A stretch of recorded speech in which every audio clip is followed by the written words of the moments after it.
to being precise, to being proficient, is the same it is with anything, with any sport, football, boxing, figure skating, gymnastics. The key is the practice, practice, practice, practice until you reach a degree of proficiency that you're happy with.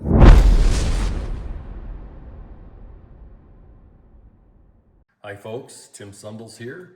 My beautiful wife Kim is filming on her iPhone, and the day may come shortly when we actually get into high quality filming stuff because there's been quite a bit of demand for these videos, and we're getting offers and requests to put them on different kinds of formats.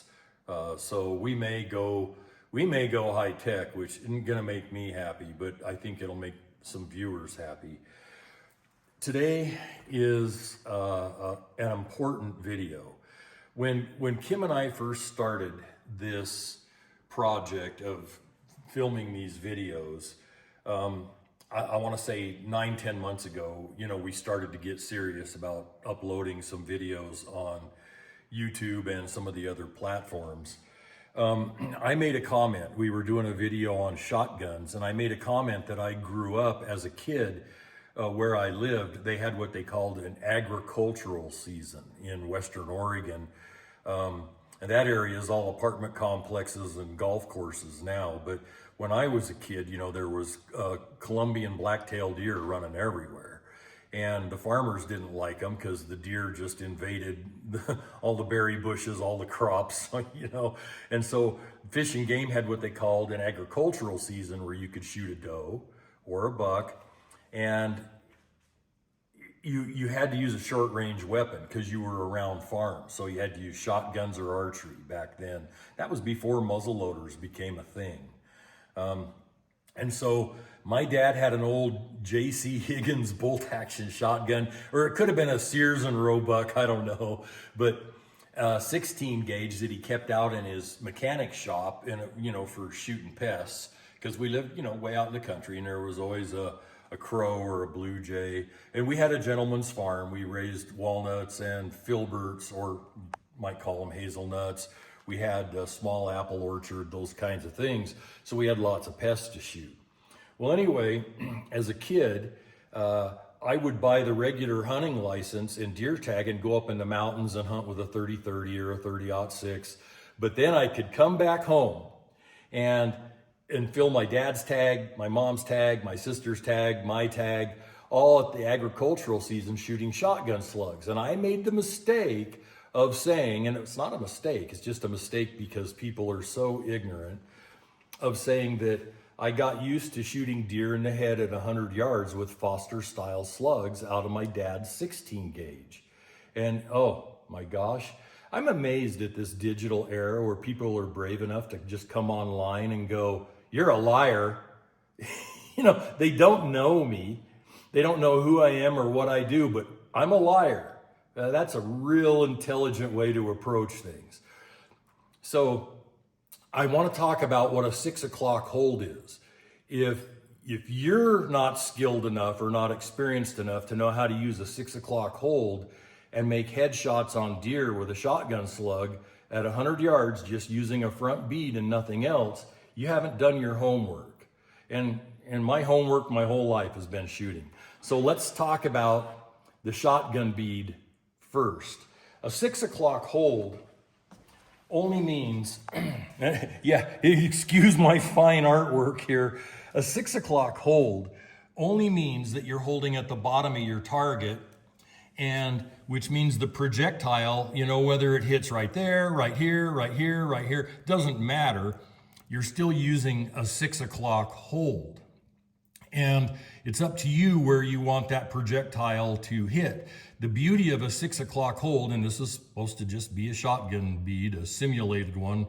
It's not exactly totally round, but I just did it by hand. The beauty of using this kind of hold is you don't cover the target, because the further out your target gets, let's say this is a deer head, then the more of the target your bead covers, pretty soon you can't shoot with any precision at all. And A shotgun Foster style slug with just a front bead for a sight isn't exactly precision to start with, but you'd be shocked if you test different kinds of ammo and get the right height of a shotgun bead. You would be shocked what you can do. The real problem we run into with shooters is they don't test, they don't know how to test or where to test. It takes money. I mean, I live out in the country. I shoot off my porch. I've got shooting benches all around this ranch where I sit down and shoot stuff. So I test. So the 6 o'clock hold is, for a straight shotgun bead, is a thing of beauty. If you've tested slugs and you know how much drop you have and you can estimate ranges quickly, it's a thing of beauty and simplicity. This is an old, is that an 1897? I think it is, with a bead. See that bead? Get that bead in there, babe, up on the barrel, up at the end of the muzzle. Simple, nice little bead. Stay there for a minute because I got to focus. The beauty of this bead is that you can adjust the height. And my wife printed these off this morning on the internet. This is your front bead for a shotgun. And you can see that this one will sit lower than this one. This one has what, when I was a kid, we called a riser. So I would test with shotgun slugs and get the right bead height, and I could make 100-yard kills with headshots on Colombian black-tailed deer.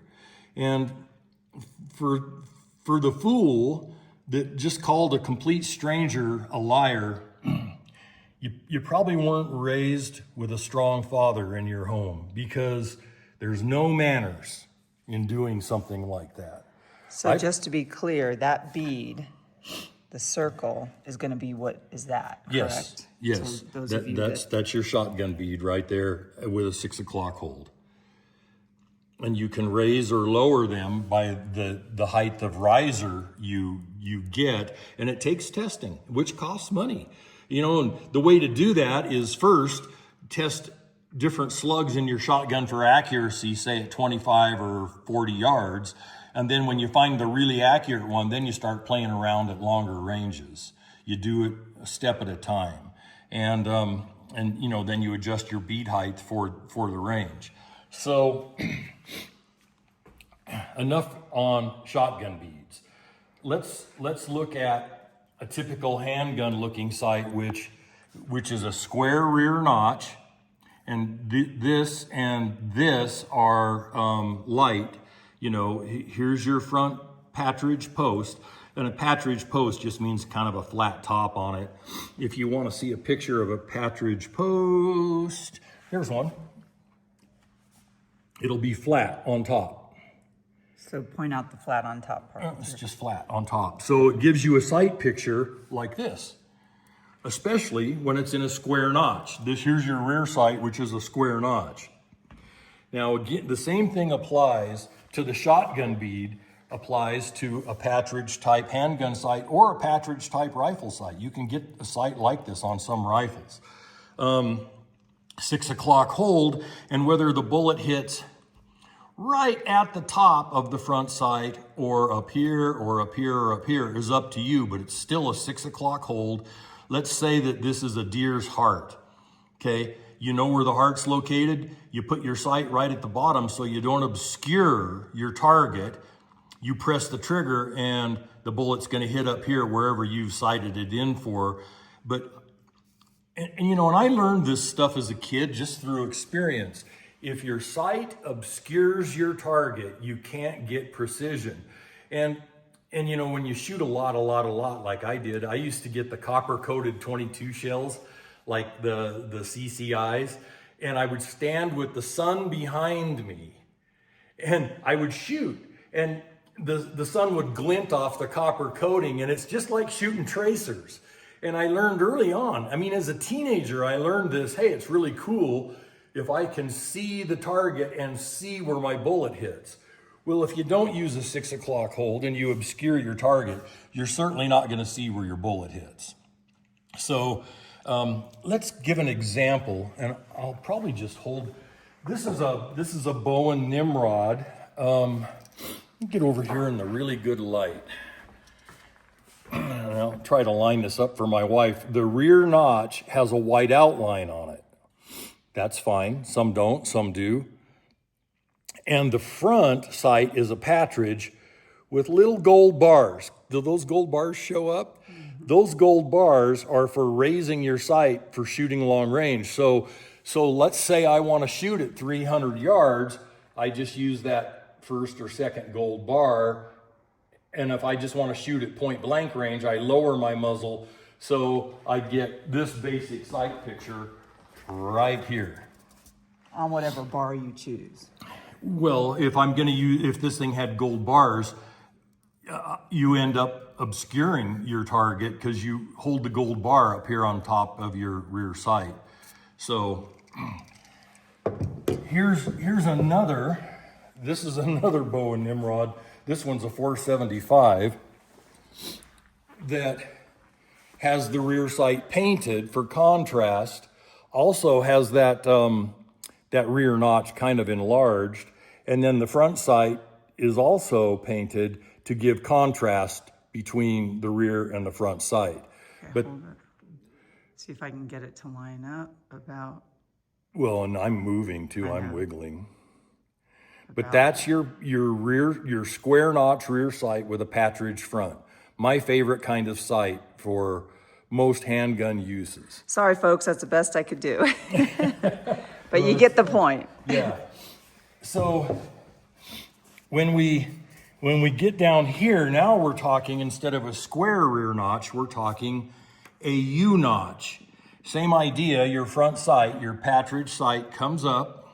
You hold it at 6 o'clock, and where it hits on your target here is all up to how you wanted to sight it in, but you're still using a 6 o'clock hold. And nobody taught me this. This just came from years and years of shooting so much ammo that I couldn't help but learn it. So here's a U notch.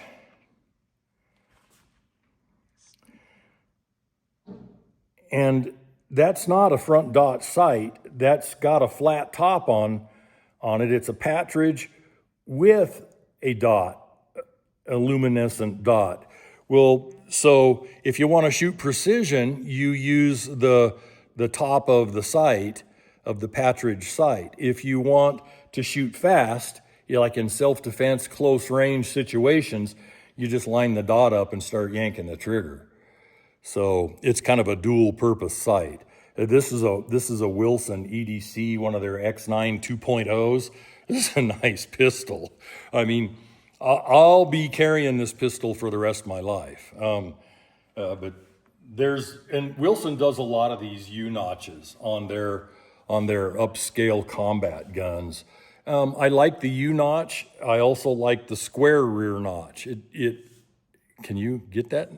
Doing it from that angle? Yeah, I'm trying to get all the angles. It's hard to, it keeps going in and out and blurring up, but yeah, we got it.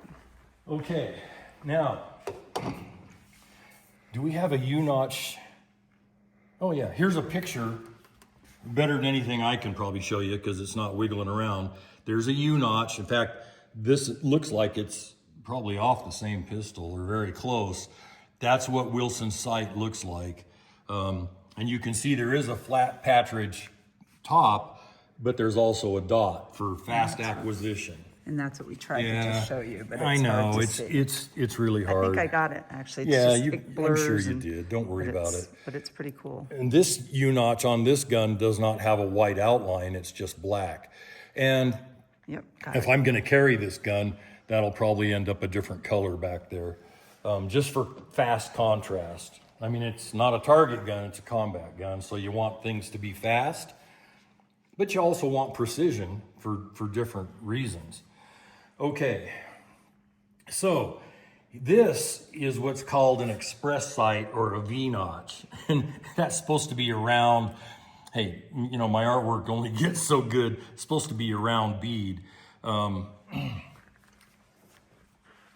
When you use this kind of a sight, you really don't want such a steep V. You want a more shallow V, because anything that hides your target or makes it so you can't see left or right and see more of your target. Let's say this red dot is a white-tailed deer. If this rear sight gets in the way and obscures any part of your target, it's not cool. These are not as precise a sight system as say this or this, but with practice, and I find this with anything you use in firearms, with practice you can learn to get precise. Let me show you an actual pistol. And I don't think I have a, oh, by the way, here's a picture of shallow V notches. And again, if you were to try to get precise with these, you'd want to use a 6 o'clock hold and have your bullet hit right there so you can see where your bullet hits. Or if you want it hitting an inch higher, 2 inches higher, 3 inches higher, that's fine. But you know, these sights are made for fast acquisition. They're not made for precision. These shallow V notches are express sights. Let me show you on a gun. This is Ashley Emerson's 500 line bow that I bought from him just recently. And you see that shallow V notch? Really shallow. It won't obscure any part of your target. And the little white line really helps line up that dot, because this is a fast acquisition sight. This is a digging your arse out of trouble gun. It's built on a Red Hawk. Hamilton Bowen built the gun. Ashley owned it for 25 years probably. And he said he was through using it, and I talked him out of it. Really, really a cool gun, a collector's piece. It's been on the cover of magazines. It's really a nice gun.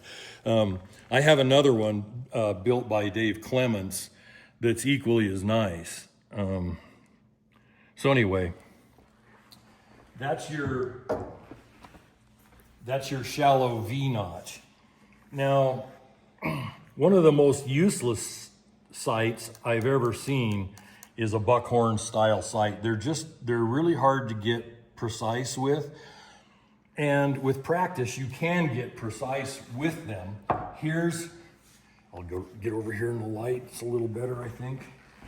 Here's an old Savage 99 30-30 with a classic buckhorn rear sight.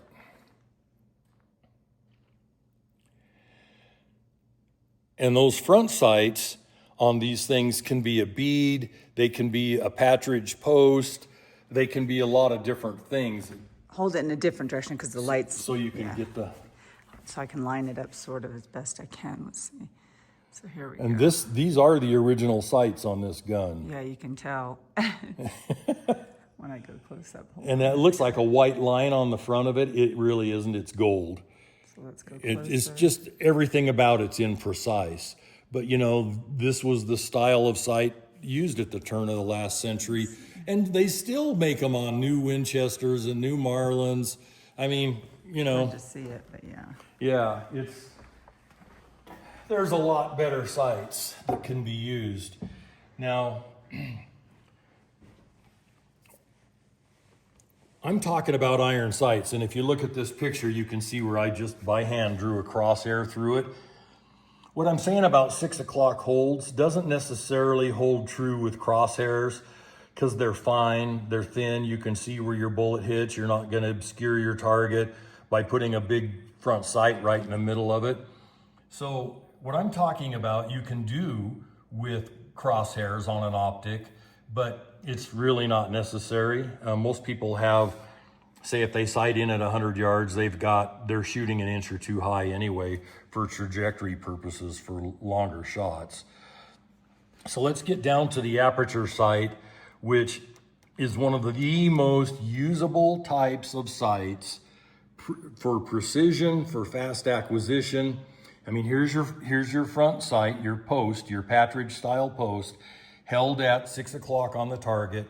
This is your deer's heart, and of course this is the aperture. And I just took, Kim printed me off some pictures of apertures.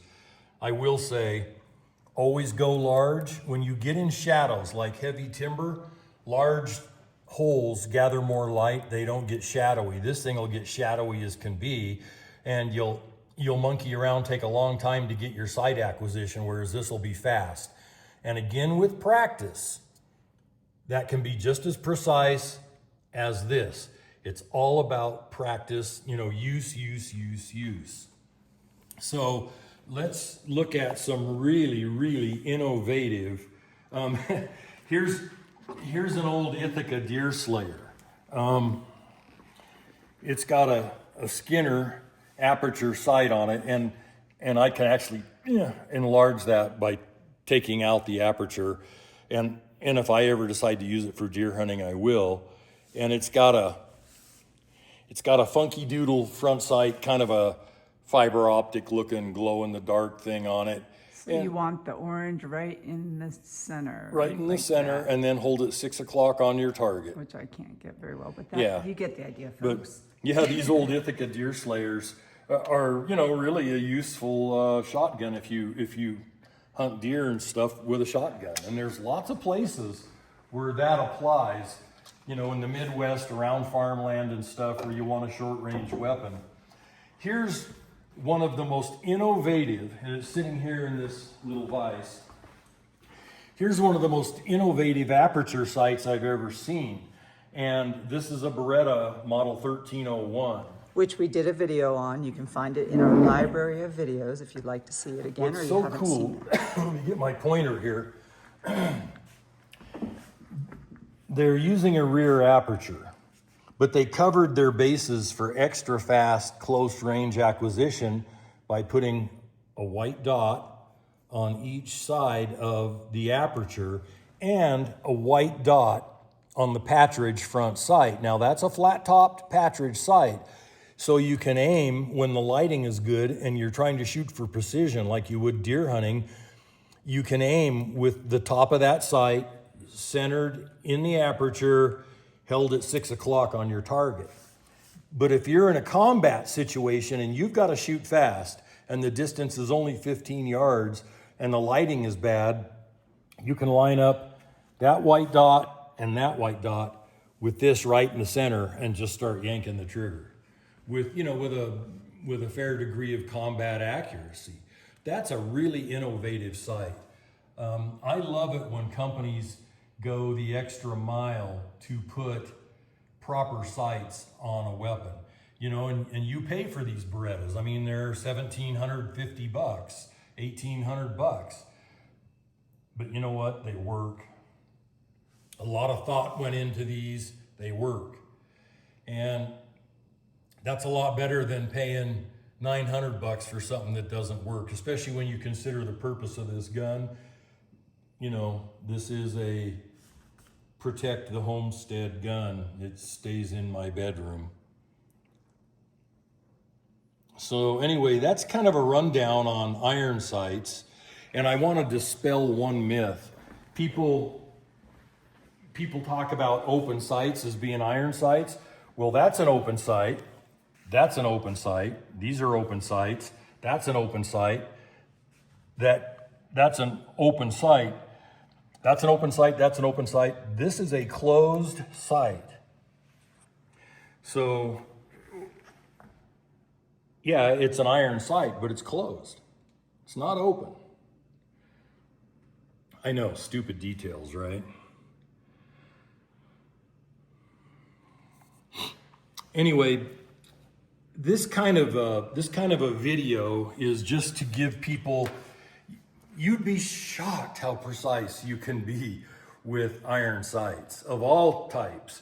But the key to being precise, to being proficient, is the same it is with anything, with any sport. Football, boxing, figure skating, gymnastics. The key is the practice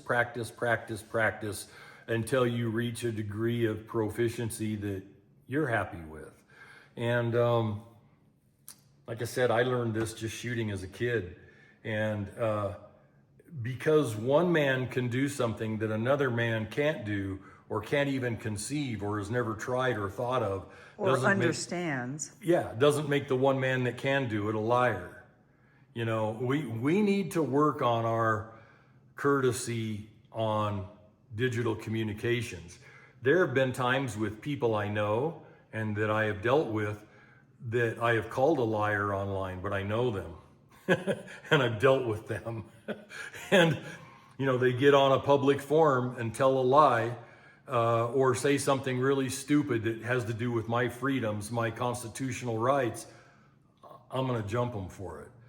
But we need to work on politeness in our digital communications, and just imagine yourself as if you're talking to a person eye to eye, face to face, at a table drinking coffee. That's how you should do it on the internet. And if you can't, shut your mouth. Yeah, if you can't, just keep it to yourself, you know. Anyway, folks, Kim and I care about you. We really enjoy doing these little instructional videos. And have a really good day. And we'll see you on the next video, and God bless.